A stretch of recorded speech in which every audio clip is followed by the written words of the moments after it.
السلام علیکم ورحمۃ اللہ وبرکاتہ۔ بسم اللہ الرحمن الرحیم۔ قبر کی پہلی رات کے حالات نبی صلی اللہ علیہ وسلم کی زبانی۔ انس بن مالک رضی اللہ عنہ نے کہا کہ رسول اللہ صلی اللہ علیہ وسلم نے فرمایا کہ آدمی جب اپنی قبر میں رکھا جاتا ہے اور جنازہ میں شریک ہونے والے لوگ اس سے رخصت ہوتے ہیں تو ابھی وہ ان کے جوتوں کی آواز سنتا ہوتا ہے کہ دو فرشتے منکر نکیر اس کے پاس آتے ہیں۔ وہ اسے بٹھا کر پوچھتے ہیں کہ اس شخص یعنی محمد صلی اللہ علیہ وسلم کے بارے میں تو کیا اعتقاد رکھتا تھا؟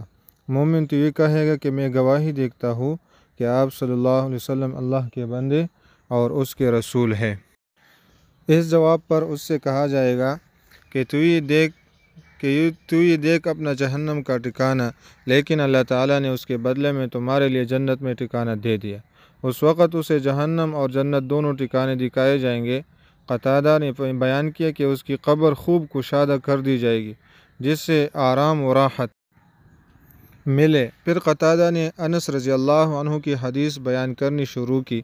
فرمایا، اور منافق و کافر سے جب کہا جائے گا کہ اس شخص کے بارے میں تو کیا کہتا تھا تو وہ جواب دے گا کہ مجھے کچھ معلوم نہیں، میں بھی وہی کہتا تھا جو دوسرے لوگ کہتے تھے۔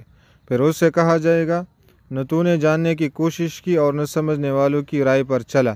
پھر اسے لوہے کے گرزوں سے بڑی زور سے مارا جائے گا کہ وہ چیخ پڑے گا، اور اس کی چیخ کو جن اور انسانوں کے سوا اس کے آس پاس کی تمام مخلوق سنے گی۔ تو یہ قبر کے حالات ہیں۔